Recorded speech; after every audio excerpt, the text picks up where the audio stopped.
Hello, I'm Erdem from UVZone. In this video we will learn LTI inductors. L stands for linear.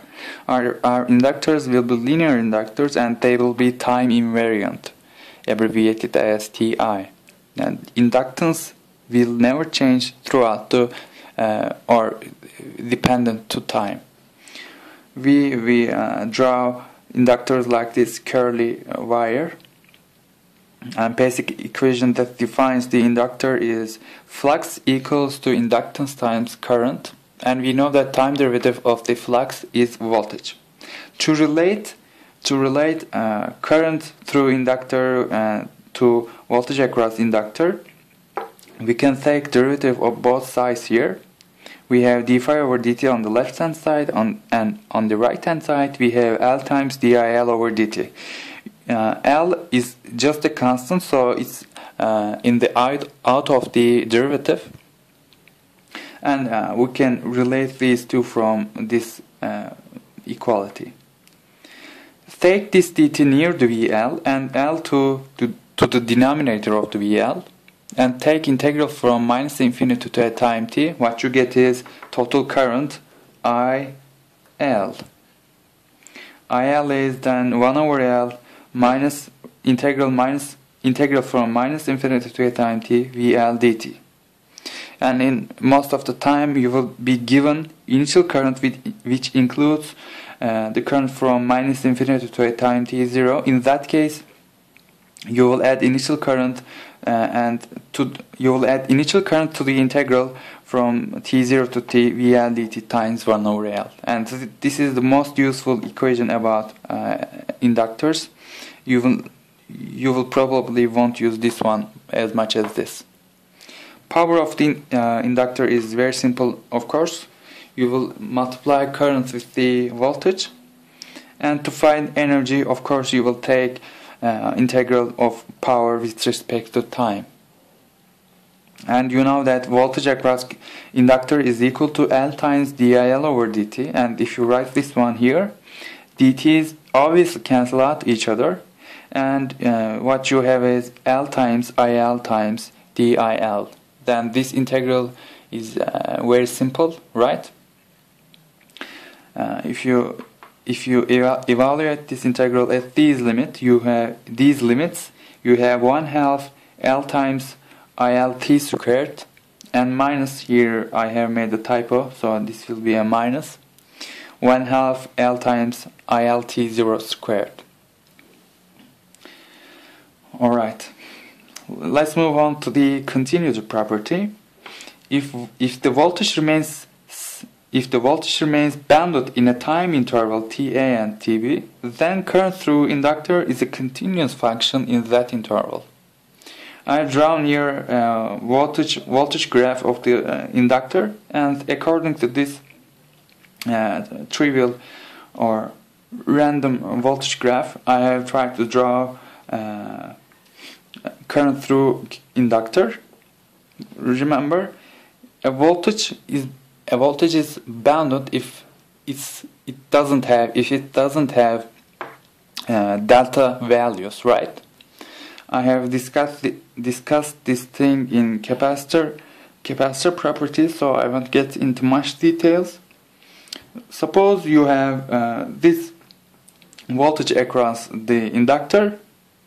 You have a jump here, but this jump doesn't mean that voltage value is unbounded. So since it's bounded, you will have a continuity in the current of the inductor, right? You also have here a jump, but this doesn't mean you will have a discontinuity in the current of the inductor. But you have here a delta source, delta voltage. This will make a discontinuity in the current of the inductor. As you can see here, I have drawn here. Here you have a discontinuity, and this is when delta voltage acts on the inductor. Alright, the mathematical interpretation is this: if voltage is bounded, then current is continuous in the inductor.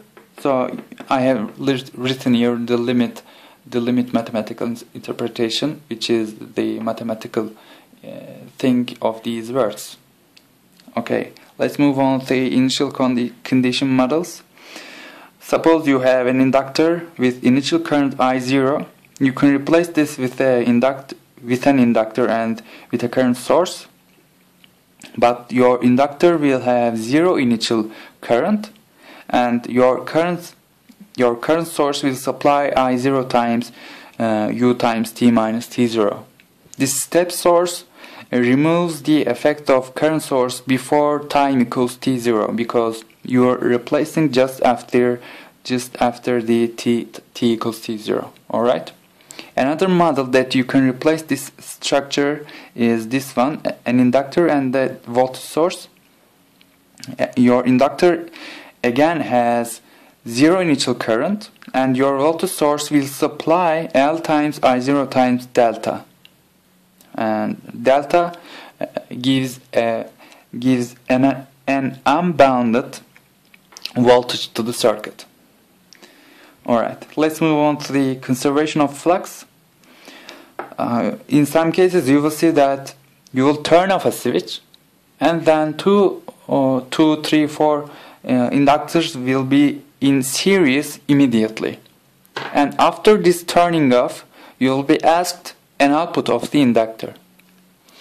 If that is the case, you cannot apply conservation of energy to find output of the inductor, because while turning this switch off, you may have sparks energy losses. You cannot know that. To avoid this thing, you will apply conservation of flux. You will equate the flux in the first case to the second case.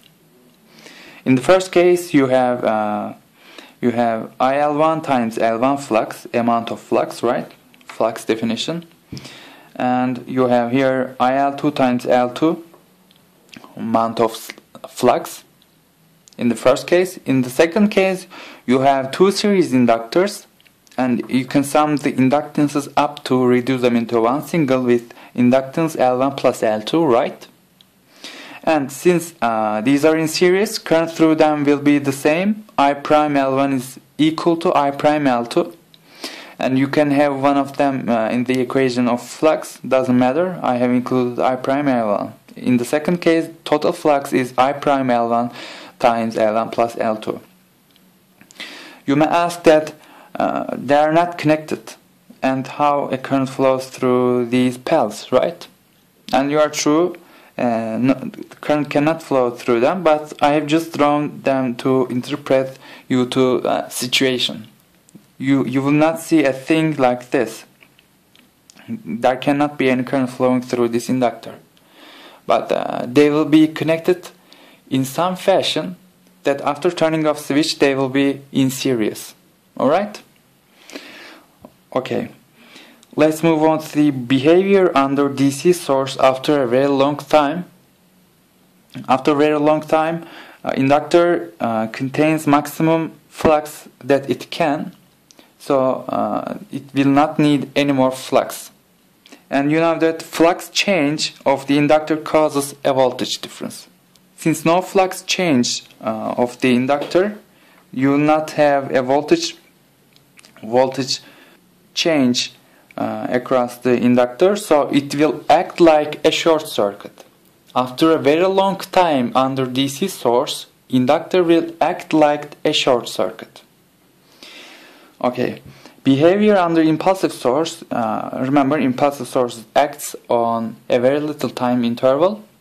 And under impulsive sources, inductors act like an open circuit for that moment. This video will be very important for you to understand inductors, first order, second order circuits. So please try to learn the information given in this video.